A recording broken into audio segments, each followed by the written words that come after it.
Good afternoon and welcome to this School of Engineering and Information Technology information session. My name is Spike Barlow. I'm one of the Deputy Heads of School and my role is to act as the Master of Ceremonies for the session.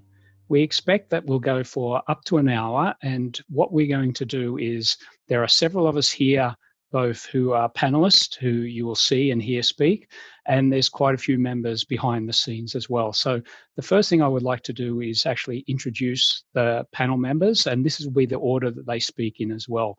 So the first one will be Professor Scott Teo, followed by one of the Deputy Heads of School, Associate Professor Catherine Kasmarek. Then we will hear from one of our students, a trainee officer, Officer Cadet Marco Cowell. Then two of our civilian students as well, Jade Beretta and Jane Millward. Each of the panelists are going to speak for a short period, between 2 and 5 minutes each, and there will be a long period of questions. The way that this technology works is that we are broadcasting, but there is a question and answers channel, which you should be able to see, the little icon down the bottom. Please feel free to ask questions in that channel. You may receive a personal typed answer, or it may be one flagged for me to ask the panel members to answer. I already see one such question. I think that's up. I knew there was something else that I wanted to say. I wanted to acknowledge the team that's working behind the scenes here as well. As many as you see the panelists here, there are actually 6 members of UNSW Canberra that are making this possible. So I'd like to acknowledge Georgia, Frank, Vanessa, Emma, Leanne, and Mika for the work that they're doing and have done with the other broadcasts. But with that, I'd like to hand over to the head of school, Professor Teo. Thanks, Spike. My name is Scott Teo, and I'm a professor of electrical engineering in the School of Engineering and IT. I've been head of the school for about 5 years since I came here. I'm speaking to you right now from my home in Chapman in Weston Creek in the ACT, and the land that we're on is the traditional land of the Ngunnawal people. And I want to pay my respects to those folks, their elders, past, present, and emerging. One of the things that we're trying to do in the school is really find a way to connect with the traditional custodians, to take some of their wisdom and learn how that can take us forward and really increase the amount that we can learn from them, get greater representation in the things that we do in the School of Engineering, and make a better community going forward. Hopefully, many of you have had the opportunity to view the videos that were created and put up on the Open Day webpage, and that web link is going to be provided in the chat. So if you haven't seen those, please go and look. There's a longer video, which is myself and Catherine talking about our programs, giving an introduction to all of those and how the admissions process works for CEID in particular, many aspects of the day-to-day life, et cetera, for students. There's also a link to one of last year's live Q&A sessions where we had a couple of officer cadets in the room with us, fielding a lot of direct questions, some of the ones that we'll get today, but it's always good to listen to people talk in their own voices about the types of questions that are bothering parents, students, future students, and things like that as they come in. So we have a lot of time today and a number of really talented folks here to be able to field your question, ranging from myself as a very senior person all the way down to undergraduate students to kind of cover the whole gamut. And with that, I'm going to hand off to Associate Professor Catherine Kasmarek, who's the Deputy Head of School for Teaching in the school. Catherine? Good afternoon. My name is Catherine Kasmarek. I'm an Associate Professor in Computer Science. I specialise in Artificial Intelligence. I've been the Deputy Head of School Teaching for the last 2 years. So in that role, I oversee the day-to-day operation of our undergraduate and postgraduate engineering programs, and also help to set the strategic direction of the school. I work with a team of people to do that job. So I have 2 directors, one for undergraduate and one for postgraduate studies. And each of those directors also has 6 to 8 staff who work with them, who are the program coordinators of the programs that you will enrol in. So in addition to your course staff, you will work most closely with those program coordinators as well. So I'm now going to hand on to one of our training officers, Officer Cadet Marco Cal. Hi, I'm Officer Cadet Marco Cal. I'm a third-year electrical engineering student here at the Academy. I'll be graduating from the military side of the Academy at the end of this year, but next year I'll be completing my 4th year of studies to become a pilot officer for 2022.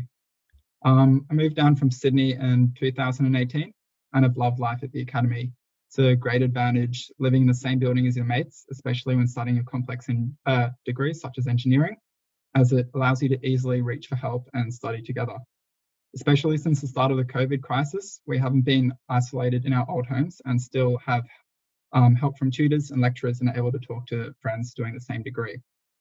I've also enjoyed the laboratory component of our degree, especially since the laboratory is only a 300-metre walk away from our building. Compared that to some of the commute students in Melbourne or Sydney have to do, it's a definite advantage to living on campus. The laboratories also allow us to see the practical implications of the theoretical content we study. Balancing uni work, sport and exercise, military studies in downtime certainly starts off as a complex endeavour as well. However, the uni and military staff are here to help you achieve a healthy balance and now find it surprisingly manageable to have an appropriate work-life balance.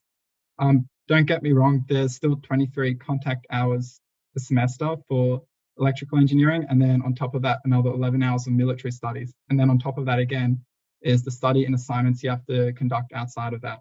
But by implementing a proper routine, I've still been able to do a lot of things that I love, such as going skiing on the weekends in Perisher. Don't hesitate to ask me any questions for later as well.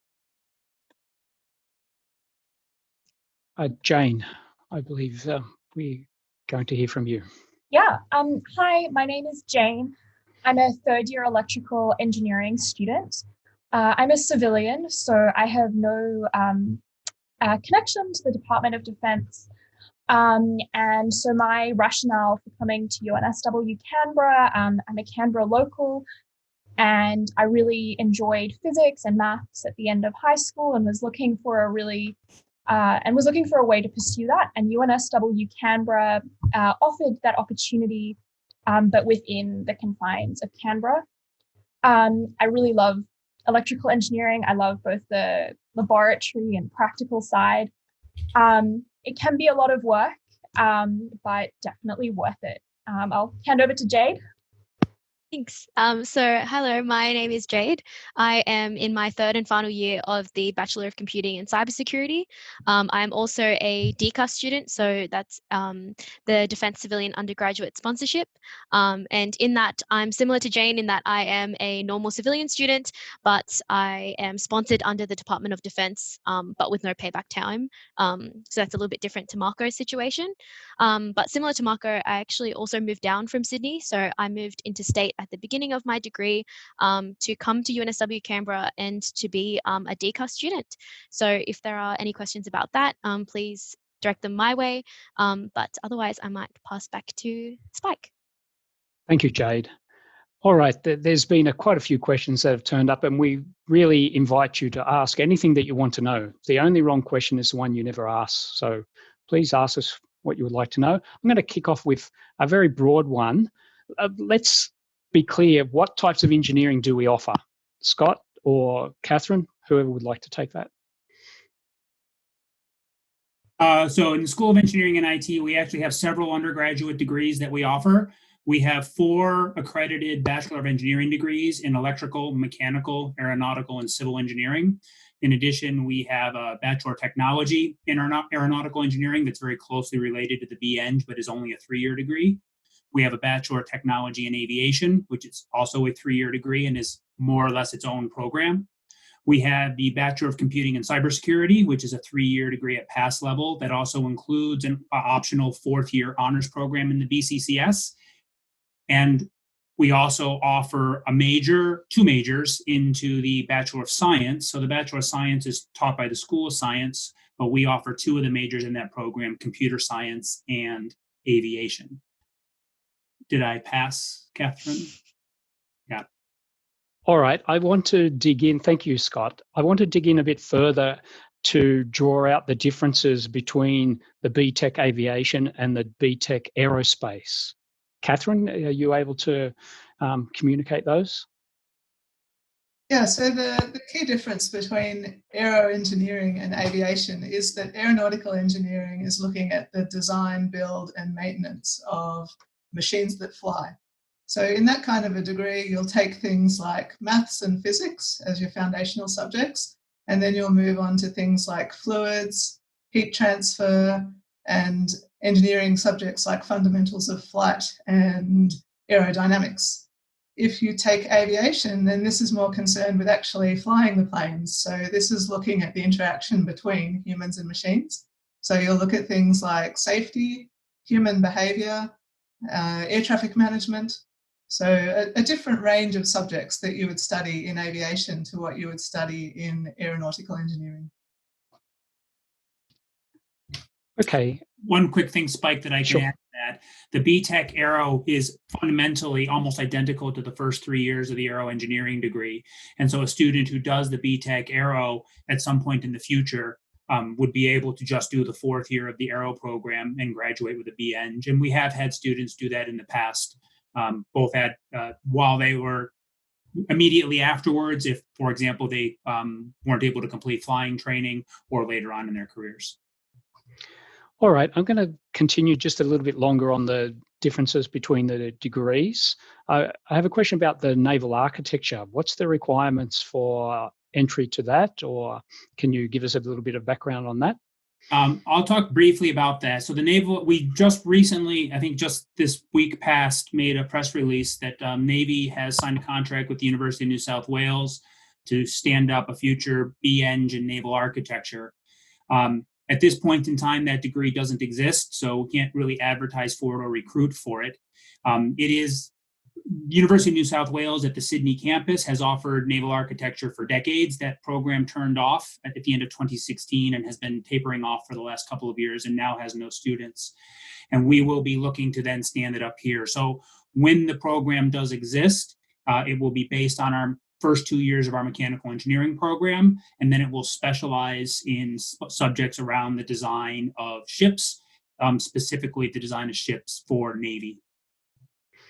All right, we'll do one more about degrees, and then I'm going to shift our conversation for a little bit. But Catherine, you'll be happy about this. It's our degree. It's computing and cybersecurity. There's several questions in that domain. What are our expectations of students who are entering? Do they have to have coded? What operating systems or environments do we use in our teaching? No, you don't have to have coded to come into the program. The suggested prerequisites is maths rather than coding. What was the second part of the question, Spike? What computing environments and operating systems, languages, can you give the listeners a sense of the kind of computing that we do? Yeah, so you'll start off in first year doing computational problem solving. So this is learning about the thinking processes that you need to go through to solve problems with a computer. You'll use different languages throughout your program, including MATLAB, Java, some Python later on, and at later stages of your program, when you're engaged in projects, you actually get a choice of the sorts of languages that you'd like to use as well. The operating system environment is primarily in a Windows environment. We do interact with some Linux systems when we do things like database programming. Great, thank you. I'm actually going to shift us to talk about the life as a student. Jade, and Jane, maybe you can answer this as well. Can you explain to us what the DCUS program is, what the entry requirements are, and are there any obligations? What does it entail? What do you get for being as part of DCUS, and what's is there a return on that you have to give? Thank you. So as I said before, the DCUS stands for Defence Civilian Undergraduate Sponsorship. Essentially, it is you become a defence-sponsored student. Similar to the DFR process, it is a dual process. So applicants have to complete the DCUS recruitment alongside the normal application through UAC or whichever is in your state. So you have to both meet the requirements of the DCUS process as well as get get the requirements of UNSW. So you have to do those two things. Essentially, what DCAS is, it is you are eligible for it if you are applying for both engineering, so any of the 4 streams, as well as the computing and cybersecurity degree. And essentially, it's a free degree. So Department of Defense covers your degree for 3 to 4 years, depending on which program. You also receive a $2,000 bursary per year of your degree. So for me, it was $2,000 for the 3 years. For the engineers, it's $2,000 for the 4 years. You also get paid work experience in some area of the Department of Defense. And you also, so to go back to your question about return of service, we actually don't have any return of service. So the only obligation that is expected of us as DCAS students is to apply for the Defense Graduate Program. And that is a graduate program that is actually open nationally, not just to UNSW Canberra students. But yes, we do have to apply for that. Whether we get in or whether we accept that offer that's our prerogative. But that is the sole obligation for the DCAS program. So it's I guess the best way of describing it is best of both worlds. I get the freedom as a civilian student coming to UNSW Canberra. I don't have to do any of the military training like Marco would have to do, but I do get a free degree. So yeah. Great, I like thank to you. call the DCAS program the best deal in Canberra. There's one more piece that's important. Jade is a BCCS student, but the BEng students have a formal work experience requirement. And she mentioned work experience that they do in the BCCS, but those students who do that for their BEngs, that satisfies their work experience requirement that they need for their degree.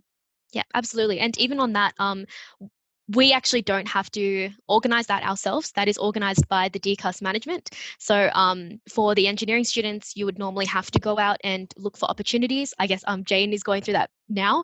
But for a DCAS student, that is actually organized by the very helpful team that helps manage us.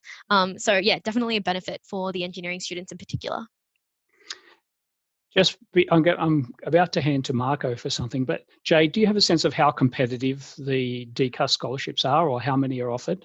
I couldn't give you specifics, but in my year in particular, I know that for our team, the DCAS students in my year, there's only about 15 of us, and it has only gotten bigger from there. So I think as time goes on and as it does get a lot more traction, it is a lot more competitive.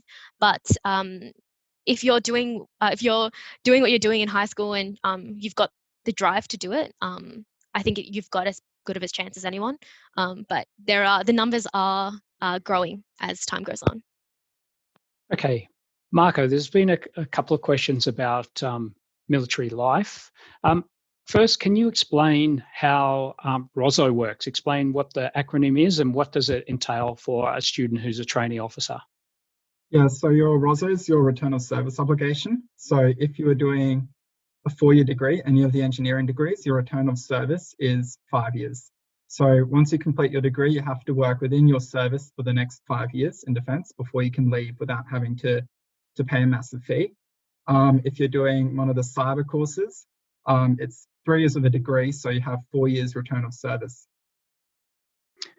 Okay, so while you're at the academy, Marco, what is the military training? What does it entail through the years? And in particular, I had a question about the final year, 4th year. Is there still military training that happens in the 4th year for engineers?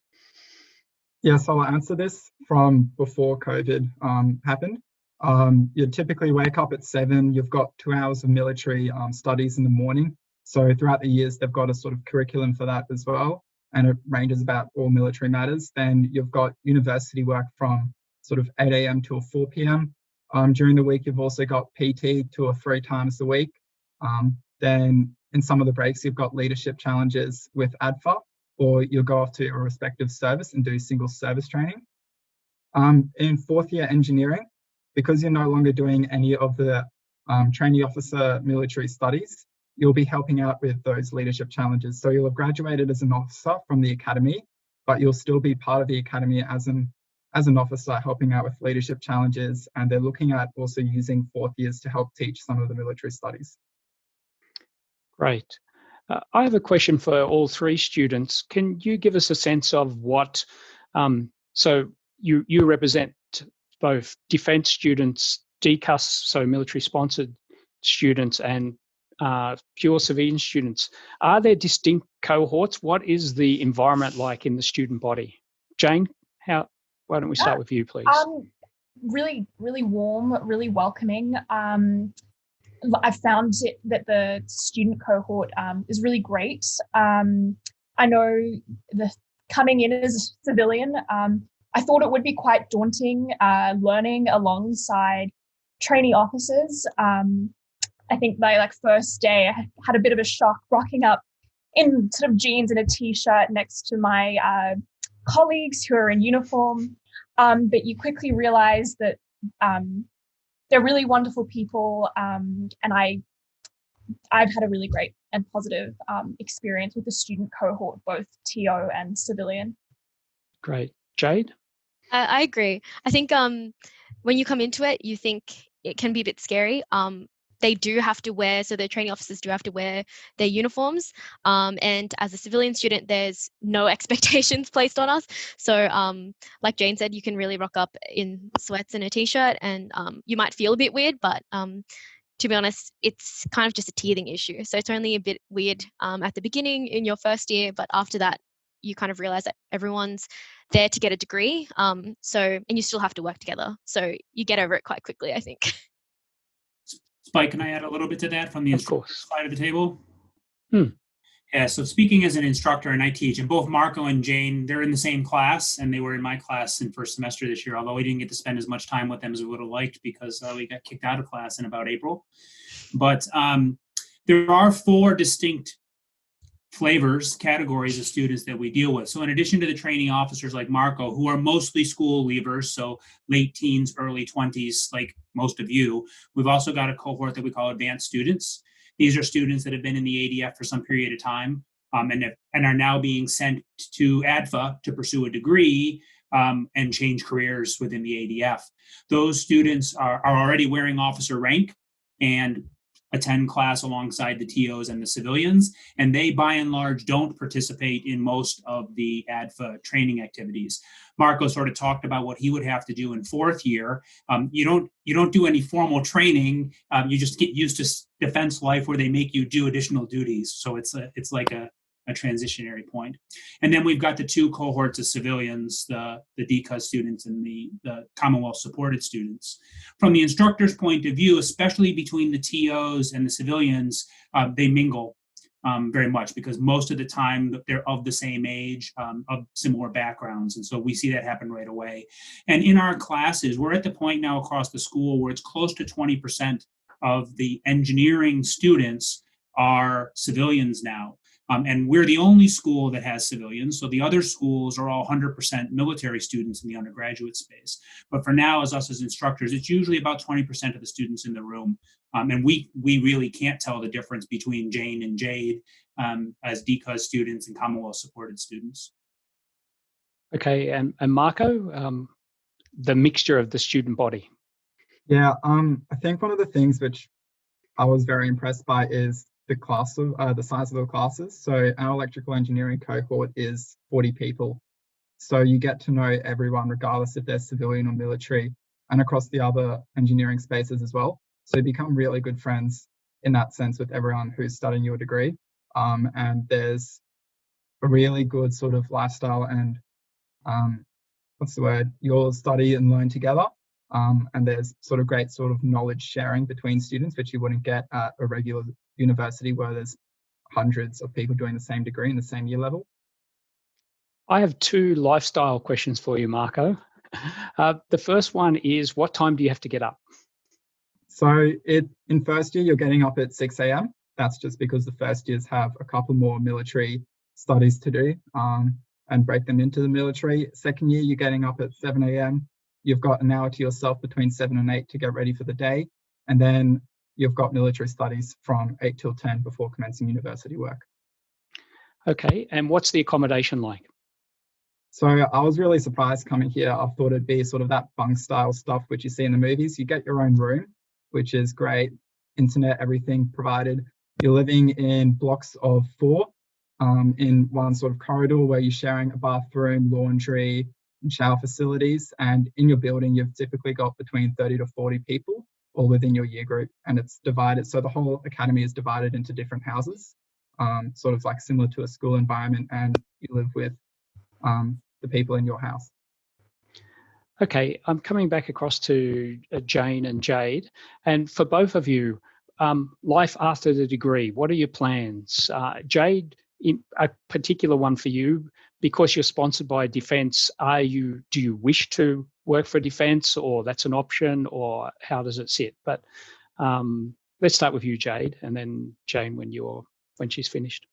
Yep. So like I said before, I do have an obligation to apply to the Defence grad program. Obviously, because of the COVID situation, that's all been pushed back, so there is a bit of a delay. But for me, yes, there is an interest for me to continue working for the Department of Defence. That's just because I've completed work experience with them previously, and the work that I got to do there was really interesting. So I want to continue on down that path. But I think it's about split with my particular DCAS cohort. A few of us are already planning to go into the private sector, but the other half are planning to go and continue on in some area of the defence. Jane, what are you thinking? Yeah, so I have been lucky in that I got an internship with a private sector firm over the summer, so I had got a bit of a taste of the private sector side of things. And then in the last couple of months, I've been offered a position within government. And through that, I have exposure to the defence side of things. And that is something I'm looking at pursuing. I kind of started my engineering degree not entirely sure of where I wanted to go, but being at UNSW Canberra has helped sort of narrow down that I do want to pursue opportunities within the defence sector. Great. I have a question for both you, Jane, and Jade. Are there any expectations for either of you in the way that you dress? Does Defence say you can't have hair colour or body piercings or anything such as that? No, like as a Commonwealth supported student, no, apart from OH&S, that's OH&S rules that the university has in place for your safety when you're dealing with big machinery and mechanical engineering labs, or sort of electricity supplies in the electrical engineering laboratory. There are no restrictions on what you can wear, what color hair you can have. It's like a normal, like any other university. Right. And Jade, are there any restrictions on you as a DCAS in particular? No. So they treat us like normal civilian students. And I guess I don't have to handle any heavy machinery, unlike Jane. So, I mean, we have the cyber lab. Before COVID, I did have to go into that. But I think as an IT student, there is kind of an expectation that I would rock up in hoodies and sweats. So no one's really going to judge us for doing that, but also there are no expectations on how we dress and whether we have piercings or tattoos or anything. So yeah, we're lucky in that way. Great. All right, I'm going to shift us back to programs for a little bit, and this will be both for Catherine and Scott. It's about our more specialised, so honours, BCCS, and so honours computing and cybersecurity. Sorry, audience, for using the acronym, and the CDF programs. What are they? What do they entail? What's the value in doing them? Yeah. I'll take that. Scott. I'll start. Yeah. So let me talk about the engineering honors. All of our degrees all of our engineering degrees, the 4-year BEngs, are what we call integrated honors. And so that means that the honors aspects, the research component, and the extension learning is all spread out throughout the 4 years of the degree. However, it has a very large presence in 4th year. So Marco would be going through a process right now at the end of his 3rd year where he's thinking about what he's going to do for his 4th year honors thesis. So a major part of your program as a 4-year engineering student is that you do a 12 unit of credit. So that's a 2-semester one subject. It makes up 25% of your final year. You do an individual research project that's a thesis. And there's a whole range of things you might do. We have students that do things that are more like a design, where they're doing research about how to build something. We have students who do more academic research. We have some students who do their thesis on educational aspects and things like that. And so that's a key part of the program. And then what honors categorization you get when you graduate depends upon your cumulative mark at the end of 4 years. And we have a formula by which we compute that as to whether you end up with a first class honors degree or a second class honors degree in one of the categories. So on the BEng side, it's all just part of the program, and all students go through the same process as they do that. It's a little bit different for the BCCS, and I'll let Catherine talk a bit about that. The BCCS, the students take a combination of coursework and a project. So the coursework is focused on cybersecurity. So they might take a number of courses on specialist areas of cybersecurity. And then the project as well is got a cybersecurity focus. And I just want to make sure that everybody's clear. Anybody can do our BCCS honors program. So you don't have to have graduated with our 3-year BCCS pass degree. Anybody with a 3-year pass degree in a relevant field, computing for sure, but also potentially mathematics or other subjects, would be eligible to apply to our BCCS programs and could study in the honors programs. The BCCS honors program is a little bit undersubscribed, and we're working to try to change that. Most years we have a couple of students. I think this year we have 2. I think last year we only had 1. In the program, but that one student that we had was an Air Force officer a little bit later in her career. I think she was an ad for graduate, wasn't she, Spike? Mm-hmm. So she was an ad for graduate a little bit later in her career, and she won a university medal. So it's a really good program, a really good opportunity that anybody can take up. Can I draw that out? What are the benefits of doing honours above a pass degree in, say, computing and cybersecurity? I'll start. The first thing that you get is you get that one more year of experience in that educational environment. And you're not now being talked to somebody who spent his entire life in educational institutions. So I went to university, and then I went to graduate school. I spent a couple of years in the U.S. Air Force. Some of those years I was teaching at a U.S. military college, and then I went and started teaching in university. So I never actually left school. That you get that curiosity and that training, but the honors program is more individualized, and it's where you start to make decisions about what you're interested in and specialize where you want to probe. A technical thing, it makes you a TEXA level 8 graduate, which makes you now eligible to go on to higher degree by research studies at an Australian tertiary institution. So if you want to do a master's by research or a PhD by research, an honors qualification with a suitable mark is a step in that direction. Catherine, is that complete? All right. Well, CDF, can someone explain what CDF is, how it differs from the standard degree? And again, let's hear a little bit about why it might be valuable to have a CDF degree. Jane, you're a CDF student, aren't you, Jane? Yes, I am. You want to talk about that? Yeah. So the CDF program, every semester you are given the opportunity to do a project. You swap that project out. That project sort of swaps out for one of your courses, and it's it's something you choose with a supervisor. And is in that it kind of gives you the opportunity to explore something that you're interested in, and maybe also if you're certainly what I've seen, if you're studying electrical engineering, but maybe you have a interest in renewables or something that doesn't fall under the curriculum, it gives you the opportunity to explore that. So it's really good if you're interested in research or exploring other fields. And then Jane, what about in your 4th year? And then in my 4th year, I will be doing a double thesis. So I believe my honors mark will be calculated 75% of the thesis that I write, as opposed to 25% if you're doing the just Bachelor of Electrical Engineering with honors. That's right. So a typical integrated honors student would do 25% of their fourth year work in their honors thesis. The CDF program, it's double that. So it's 50% of the work. And Catherine probably knows the formula better than me, but it's a very high weighting in the final honors mark. Okay. There are a large number of questions asking for specifics about different degrees. I'm going to burrow in on one first, and then we'll see how far to take this. So in our aeronautical engineering, so there's been a bit of interest in this, is space explicitly studied? Satellites, rockets, is there anything pertaining to that? Yes, it is possible to do a specialisation in space subjects towards the end of the degree. So we have things like satellite communications and orbital dynamics that can be studied as a specialisation towards the end of the degree. Okay.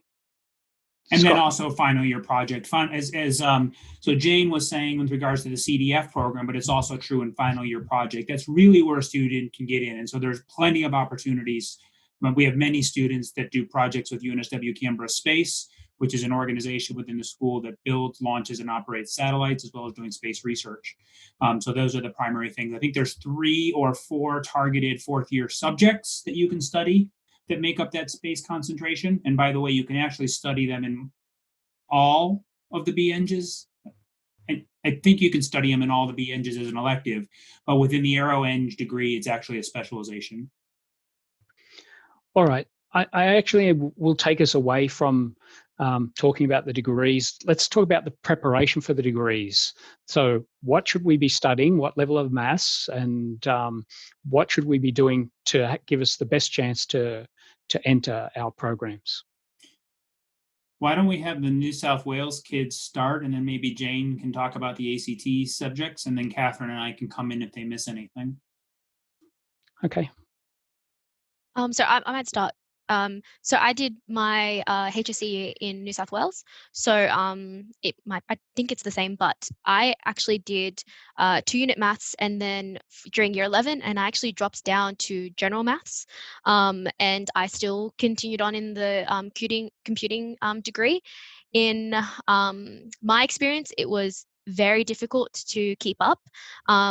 But you can do it. So I actually came into the degree with general maths and then no background in IT, so no programming background or familiarization in cybersecurity. So I kind of jumped in head first, and I was still able to do it.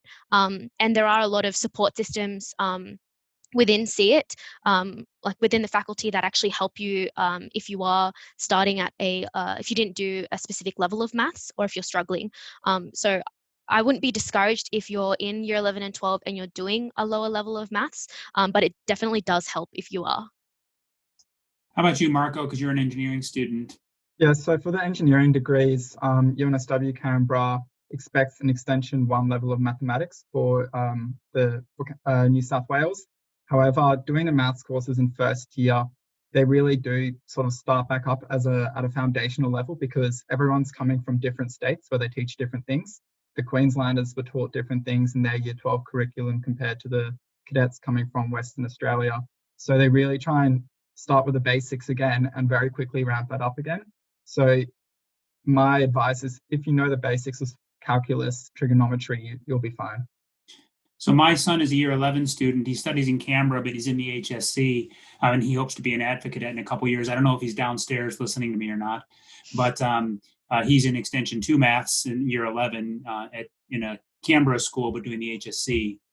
How about you? And he's doing also physics and chemistry, so that's why he chose to do the HSC instead of the IB, so that he could focus on really concentrating on his maths and science to get ready for an engineering degree.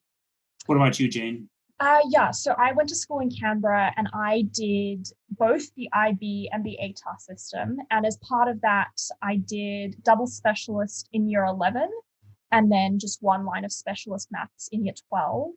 And I think that preparation really helped me coming to university.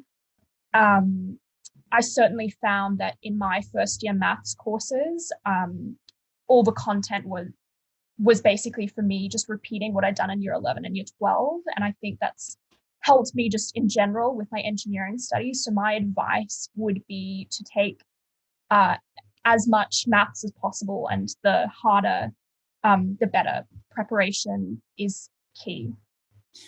Jane and Marco are both very good students and very strong mathematics. You've got classmates. Can you give perspective of what the range of you see with your classmates? So Jane just talked about that. Now, for the stronger students coming out of school, that first year mathematics is actually a lot of review, which is fantastic. When students get a chance to review, you can really learn stuff. But do you have any observations about your colleagues as they went through that maybe didn't come in with a strong math background? I've noticed that, as you were saying, Scott, if you have a strong maths background, both your maths courses and then your degree specific courses are made so much easier. What I've noticed is that if you don't have that sort of initial strong maths background, then in your first year, you're learning both maths, but also some maths related to your particular engineering field. And if you have that maths beforehand, it's so much easier because you're not trying to learn the maths as it's presented in your mathematics class, but also how it's being applied in your engineering courses. So I'm an electrical engineer. Spike and Catherine are both computer scientists, and we make fun of each other all the time. Jade, you're doing the computer science or the BCCS degree. Catherine and Spike, you guys probably have a little bit of insight as to the differences between the types of math and the level of math that an engineer needs as opposed to what a computer scientist does. It's even like different disciplines of mathematics that are more important in computer science. Correct. So we tend to emphasize discrete and pure maths is the side that is most commonly used, but it depends on your specialization within computing. So Catherine and I are both AI and simulation quite heavy in our areas, and having a strong mathematical background is very important for that reason too. But if you are more at the soft side of computing, then you can get by with not as strong a mathematical background as, say, an electrical or aeronautical engineer might have. Yeah, so I think Marco and Jane would back this up. If you're going to study electrical engineering, it's all about calculus, right? So it's applied calculus, multivariable calculus, and complex numbers. So that it does talk a little bit about where you want to go, but the UNSW program is structured to take in students. The UNSW Canberra program is structured to take students in from all of the tertiary systems in Australia, all the secondary systems in Australia, as well as some secondary systems from foreign military students, and bring them up to a common understanding in that first and second year in their mathematics and physics classes. You can also see a shift between first, second, and third year and the type of mathematics you're doing. So first and second year, you're doing mathematics courses, but then once you get into third year, you're doing just electrical engineering courses. And the focus isn't then on how quickly can you write out the solution to a specific mathematical problem on a piece of paper using just your calculator, but you're using computer software such as MATLAB to help you understand what's actually going on in a physical sense. Or you see something in a laboratory and then you're using maths to explain why it's happening. And Marco, speaking of sorry. I just jump in from the other degree perspectives as well. So your mechanical and aeronautical engineering and even your civil engineering. In those courses, you'll be taking subjects around things like heat transfer, fluids, flight, and those subjects rely on the maths and physics. So pretty much as Jane said, take the highest level of maths that you can, and you'll be better prepared as you come into the program. It'll just make it that little bit easier for you. All right, I have a question which I expect all the panel to weigh in on here. And thanks to Daniel, who's been waiting on this question. It's one of the earliest ones. It's assessment. How many major pieces of assessment would you expect to face in a session? Jane, how many would you expect in a typical session? How many pieces of assessment would you receive? Major. Yeah, so probably each semester, I'd probably have about like one lab report due for each course, and then a major exam.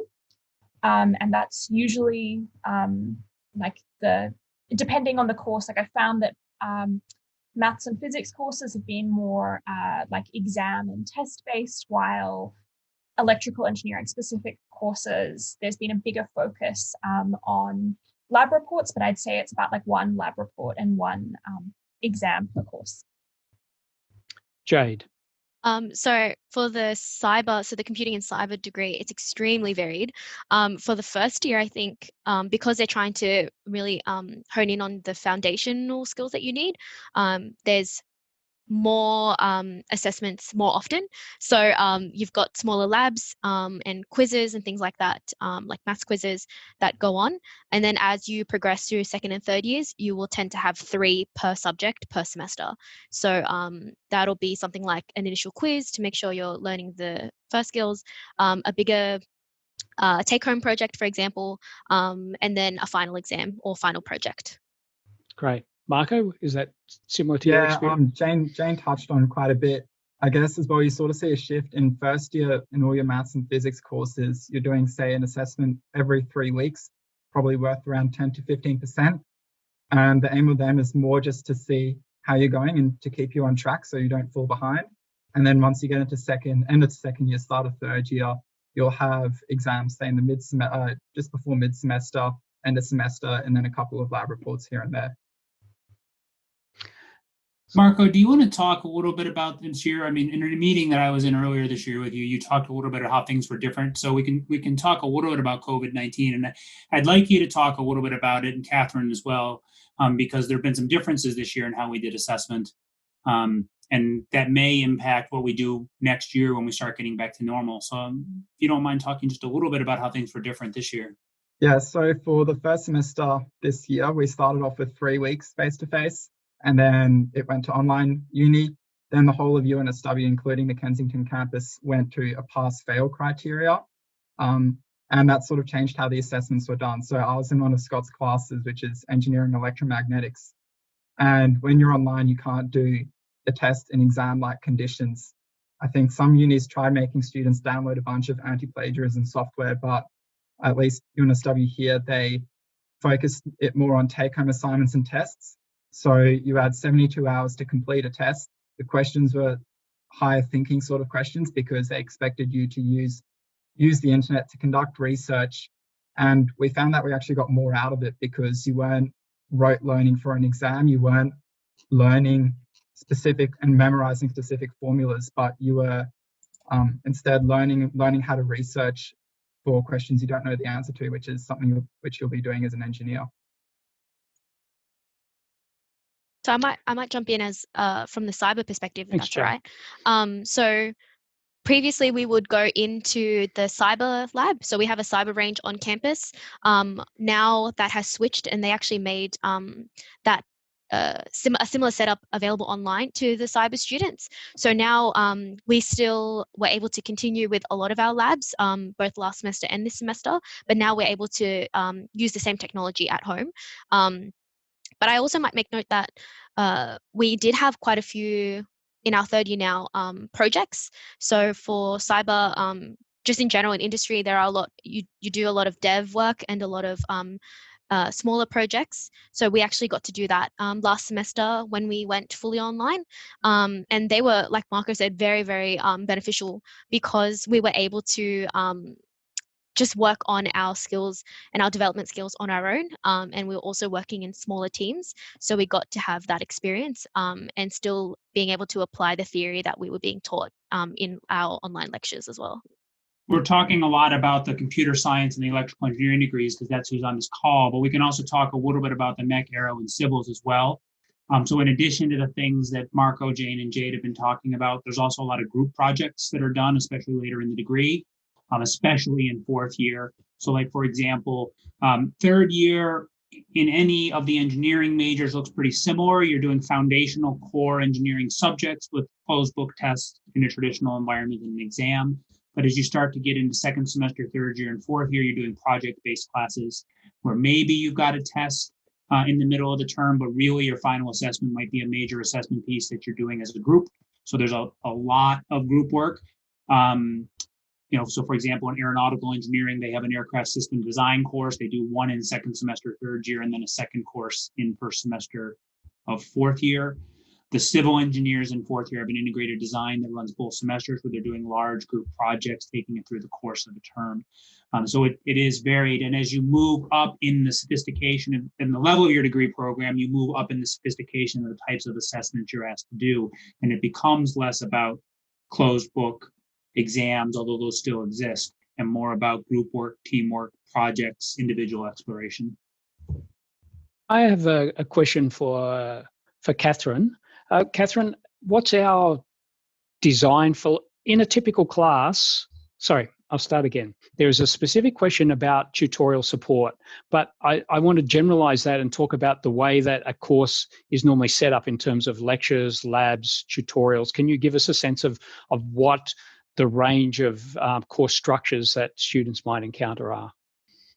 Yeah, so there are three main types of class that you might engage with. So there's a lecture class, which is a big group teaching.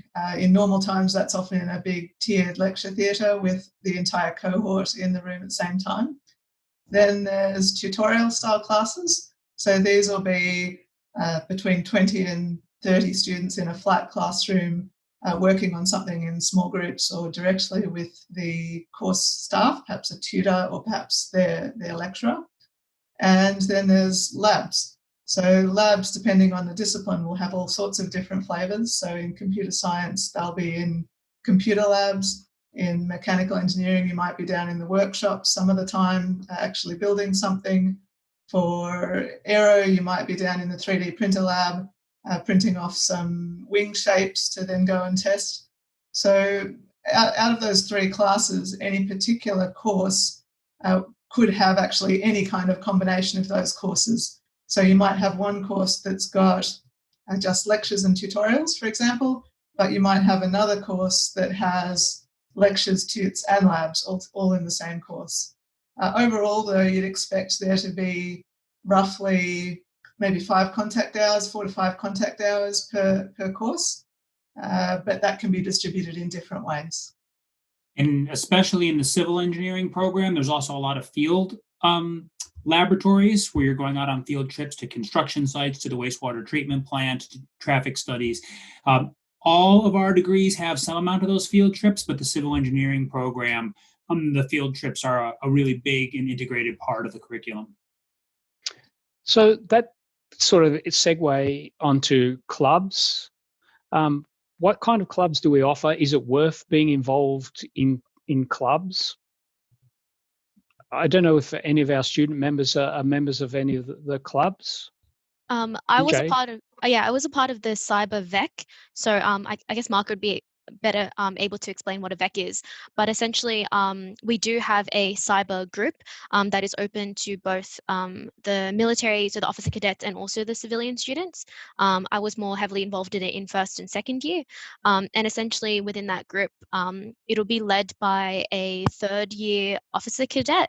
And they'll run us through things like we did quite a few capture the flag activities, but they also ran us through some of the basics that we might have to learn in future years just to kind of prepare us. But yeah, we do a few activities on the cyber range and using the capabilities that we have on campus within that group.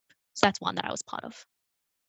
Scott, what's the school's stance on clubs? I'll let this question, if the question is coming from a perspective at the TO, Marco definitely needs to answer it, because the VECs, the voluntary extracurricular clubs, is a huge part of the ADFA TO life. But there are 4 of these clubs that the school sponsors. So in addition to the club that Jade just talked about, which is in computing and cybersecurity, we also sponsor FSE Formula SAE race car team. So every year they're putting a race car on the track and competing in the annual competition down in Melbourne. We sponsor a UAV club that participates in a biannual UAV challenge, and then a new club that was started up last year, I think in 2019, which is a rocket club looking to build a rocket to participate in the Australian University rocket competition, which launches out from Griffith in New South Wales. So those are the 4 clubs that that the school heavily invests in and supports. And so those are integrated in with ADFA, but the school has a huge interest in those and drives them and is even starting to use them for educational value as well. But Marco, if you can answer that question from a TO perspective and talk about the whole pantheon of VEX that you've got available to you. Yeah, so to get the best understanding of what all of them do, the ADFA Facebook page over the past week has published 20 to 30 videos from each of the club specifics about what they do. So you can watch videos of what the Water Polo Club does, what the Future of War Club does. But I guess in a broad sense, you've got your sporting clubs, self-explanatory. Majority of sports are offered, like from fencing all the way to rugby, soccer, athletics. Then you've got your clubs which are more on the side of military development, which is, say, the Future of War Club. Then there's some clubs which you wouldn't really see anywhere else. So there's a skydiving club. Then you've got, say, adventure training. There you go on trips out into the national parks. There's a massive variety, but the best place to see sort of congregated list of all of them is if you go onto the ADFA Facebook page. In first year, you make a lot of your best mates from these clubs. So you make good friends with the peers which you have doing your degree, but you get a lot of your on-campus experience when you involve yourself with all the clubs which ADFA has to offer as well. Which clubs are you in, Marco? So before COVID happened, so right now they had to cancel a lot of clubs and their fixtures, but I was doing water polo, Matter, the adventure training club, Board Riders, which is their skiing club. Yeah, just to name a couple off the top of my head. So Matter's the distance running club. Yeah. And is water polo in the Future of War, is that one club or is that 2 separate clubs? No, sorry, water polo and they're 2 separate clubs. And are you sure? Do you talk about the Future of War during water polo training? I've seen that sport. I'm not sure it's separate from war. Jane, are you in any clubs as a Commonwealth supported student? No, I'm not. Okay. It's definitely an option. I know civilians who are part of the Rocket Club, but I'm not. All right, I'm conscious just to continue very quickly on that question. If you are, say, a high-performing athlete as well, by joining the club which does that sport, so say if you're an amazing marathon runner or you're an amazing rugby player, Defence gives you the opportunity to play for your service team. So say if you're one of the best badminton players, you can play for the Air Force badminton team and they go on trips out everywhere. And then also throughout the year, ADFA itself has an athletics, swimming and cross-country carnival as well, just outside of that as well. Great. We're closing in on end time. And I will say to the audience that we will not be able to answer every question, but if you send your contact details, we will follow up on some of these questions. And there is some of the questions that are turning up about degrees and so on. There is a lot of information available if you browse through our websites. But Marco, I have another question for you. This is again about lifestyle. So what personal grooming restrictions are placed on you? So I got one about hairstyles, of course. I'm not going to pull up the specific details from the dress manual, but the expectation is that everything's neat and tidy. So for males, it's short hair on the side, keep it neat and tidy on the top. If you've got tattoos, it's just general sort of stuff. Keep it non-offensive, like obviously nothing on your face. You can't have piercings as male. Then for females, it's just, sort of keep everything nice and groomed and professional looking. And if you want a beard, join the Navy. Yes. Or be an academic. Marco, workload for an officer cadet engineering student. Can you give us a sense of what that is? Yeah, so I think Scott's going to hate me a little bit for saying this, but they say you're meant to do 200 hours of study for each course. Typically, you can probably get by with a little bit less because you start adding up all the hours you're meant to do for each course, then the military studies, your sports. And I think at some point you don't have enough hours physically in the day anymore. You sort of find for every day, you're maybe doing 2 to 3 hours of work outside of that. Say on the Thursdays, I've got class from 8 a.m. till 6 p.m. So it's a pretty full on day. And by the time 6 p.m. comes around, I just want to have some food and relax for the evening. Compare that to the Monday, I've got 3 hours of class. So on that day, I'd use that to try and catch up on my assignments and tests. And any research which we have to do. But I guess it just comes down to your time management, which does get taught pretty like a lot. And in first year, you get taught how to manage everything. There is a lot of support available from the university side and then from the military side as well in managing your time and getting everything done so you can still have a healthy work-life balance. Great. So I have a question for Catherine or Scott. Many questions about degree structures. Where do people go to find out what is in each of our degrees? I'll start, and Catherine, you can jump in. The best first thing you should do is you should go watch the video that was put up that's on the Open Day site, where Catherine, it's actually from last year's recording that we did live, but it's the middle 10 or 15 minutes of that presentation, goes through in a level of detail about what you can expect in all of our undergraduate degree programs. If you want more details of what specifically you're going to have to take in the degree programs, the UNSW handbook, of course, has all of that. Catherine, are there other resources we can point them to? No? So if you go to the UNSW handbook and then you search for the quiz, you've got to be careful. You've got to make sure you find the Canberra programs. They're all 4471 to 4474. Those are our 4 engineering programs. And then there's other numbers for the other degrees that we offer. But UNSW handbook will have the details of what subjects you'll take as a first year, second year, third year, fourth year, what your electives are, et cetera. All right. I'm conscious that we've hit the 3 p.m. Time limit. I want to thank first, of course, I want to thank the audience. Thank you for listening to us and posting those really interesting questions. It's been a bit of an interesting discussion amongst ourselves. I want to thank my fellow members, Marco, Catherine, Scott, Jade, and Jane, and the team that worked behind the scenes that have made this all possible. As I said, that's Georgia, Frank, Vanessa, Emma, Leanne, and Mika. They've done a brilliant job of answering your questions individually and pulling this whole thing together. So we hope that we will see any number of you come and join us. We're a big family and we welcome anyone who wants to come and study with us. Scott, do you have anything that you want to wind up with? No, so I want to thank you, Spike. We've actually done, since COVID-19 hit, we've done a lot of these sorts of online forums, and Spike does a very good job of being able to understand how to take the questions and put them in. So thank you, Spike, for doing that. Look forward to seeing as many of you here next year or the year after in February when you come on. Any questions you have, please reach out to UNSW or Defense, but definitely reach out to UNSW or school staff to ask anything about academics. And that's now, as you're through your university choice questions. If you have questions about the Kensington campus, we can answer questions about that as well, or tertiary study in general, but it also extends to once you're here as a student. Never hesitate to go and engage with your instructors, because Marco talked about that load that you've got. That load can be a whole lot better if you study smart than if you study volume, and learn to ask questions and learn to go in and ask people for guidance as to how you can make your way. And we really hope to see as many of you as possible in the future. Yeah.